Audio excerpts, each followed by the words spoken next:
Bonjour, je vais vous montrer comment changer le connecteur de charge sur un iPhone 4S.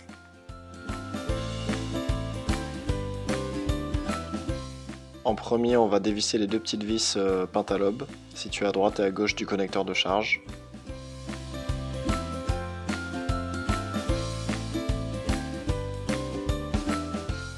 On va pouvoir retirer la vitre arrière, donc on la fait coulisser vers le haut.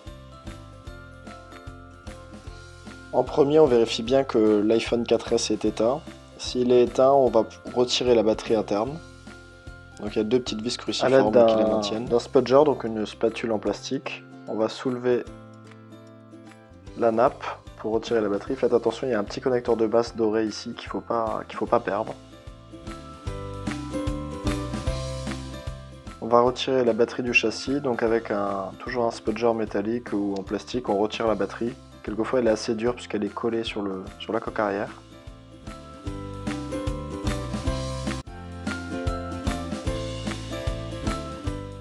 Pour retirer la carte mère de l'iPhone, on va retirer les deux petites vis cruciformes qui maintiennent la plaque du connecteur de charge. Les deux vis cruciformes qui maintiennent la plaque de protection de la nappe du connecteur de charge.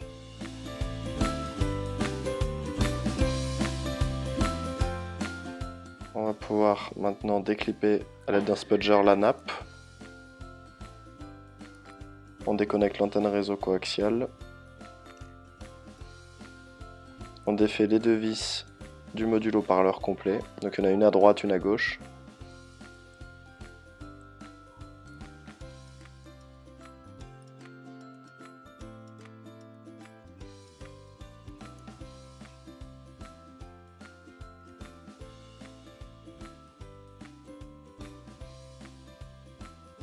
Donc sur le dock de charge, on trouve le micro, la connectique du haut-parleur, le bouton Home où il faut soulever à l'horizontale.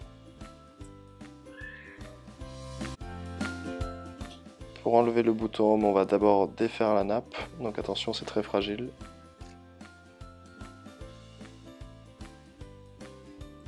On enlève une première vis cruciforme ici et la deuxième à droite.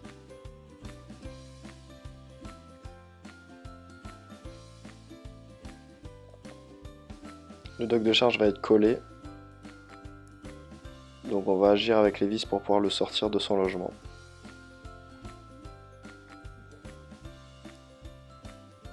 Voilà, normalement il sort tout seul.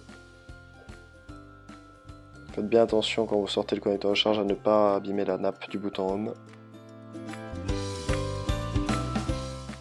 On va remettre le nouveau connecteur de charge.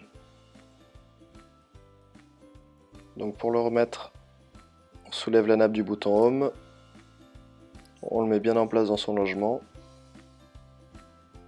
Il faut que les deux trous des vis à droite et à gauche guident le montage.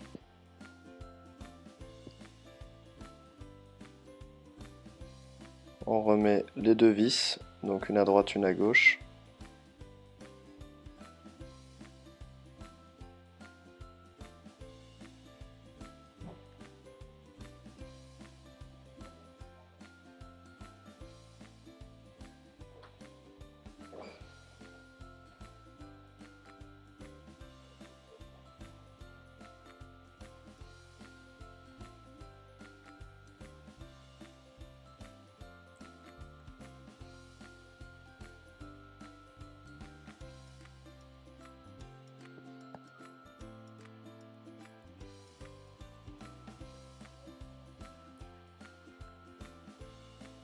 On va maintenant remettre le micro en place. Donc il faut récupérer la nappe du bouton Home, la glisser dans son logement et redresser le petit levier à l'horizontale. On va remettre le haut-parleur, donc qui vient dessus le connecteur de charge. Il faut bien veiller à ce que les petites lamelles métalliques ici passent bien sous la carte mère. On remet les vis.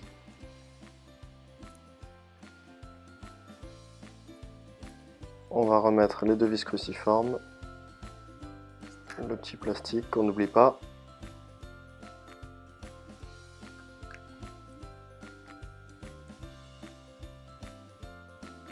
On va reconnecter l'antenne réseau coaxiale qui se clip sur la carte mère. On remet la nappe du connecteur de charge sur la carte mère avec son cache en métal qui permet en cas de choc du téléphone à ce que la nappe ne se déclipse pas de la carte mère.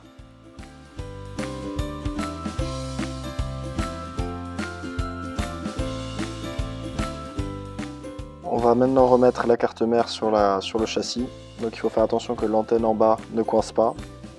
On vérifie également que toutes les nappes soient bien en place.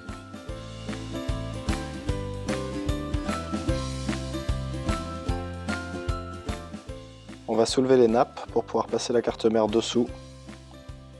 On va d'abord positionner la carte mère en la clipant en haut du téléphone. On fait attention de ne pas coincer ces nappes. Donc il y en a 3. 1, 2, 3.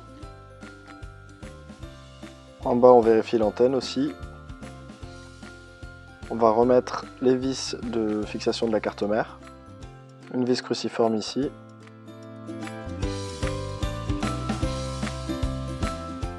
Une autre à gauche.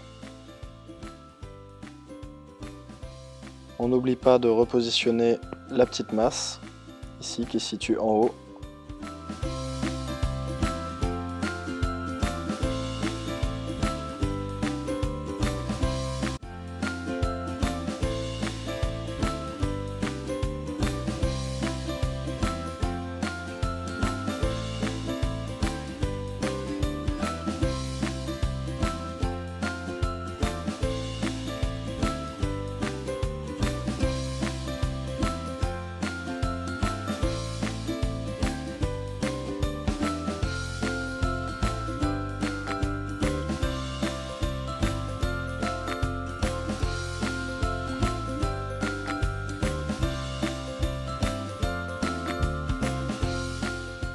Une fois le connecteur de masse fixé, on va remettre les grandes vis, donc une en bas, qu'on peut fixer avec un tournevis plat, c'est plus pratique.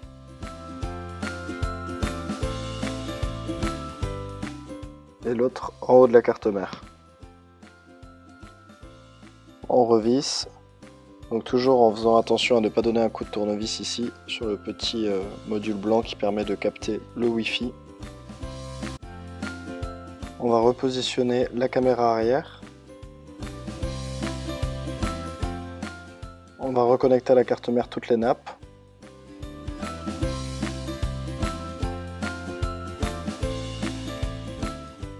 La nappe qui permet d'agir sur le bouton power.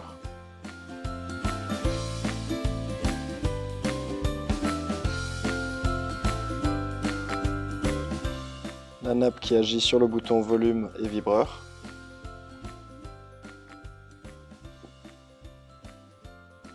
La caméra avant FaceTime, la nappe de la vitre tactile et de l'écran LCD, l'antenne Wi-Fi et Bluetooth, très important, la petite antenne coaxiale GSM, celle qui permet de capter le réseau, le connecteur de charge. Voilà, maintenant qu'on a connecté toutes les petites nappes, on va remettre les plaques en métal. La plaque métallique du connecteur de charge, avec ses deux vis cruciformes.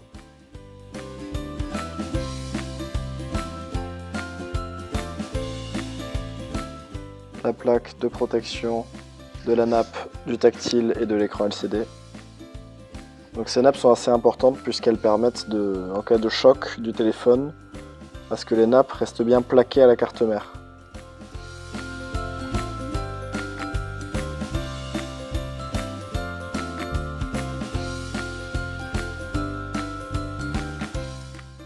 On n'oublie pas la petite plaque de protection qui permet de protéger l'antenne Wi-Fi et Bluetooth.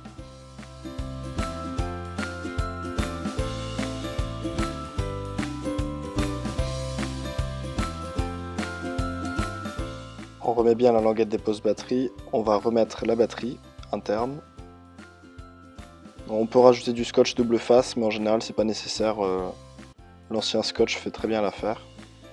On n'oublie pas de remettre le petit connecteur de masse qui permet de capter le réseau par le biais de la vitre arrière. Donc les deux vis cruciformes pour permettre au connecteur de la batterie de bien rester sur la carte mère.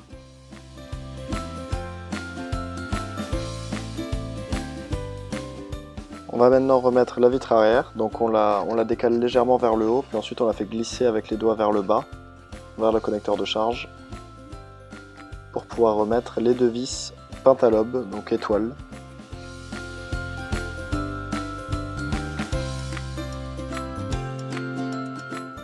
N'oubliez pas de mettre votre iPhone sur le Wi-Fi, de connecter au Wi-Fi, puisque c'est comme ça qu'il va automatiquement mettre la date et l'heure pour pouvoir se connecter de nouveau sur le réseau de votre opérateur. Merci beaucoup et à bientôt sur le site tout pour iPhone.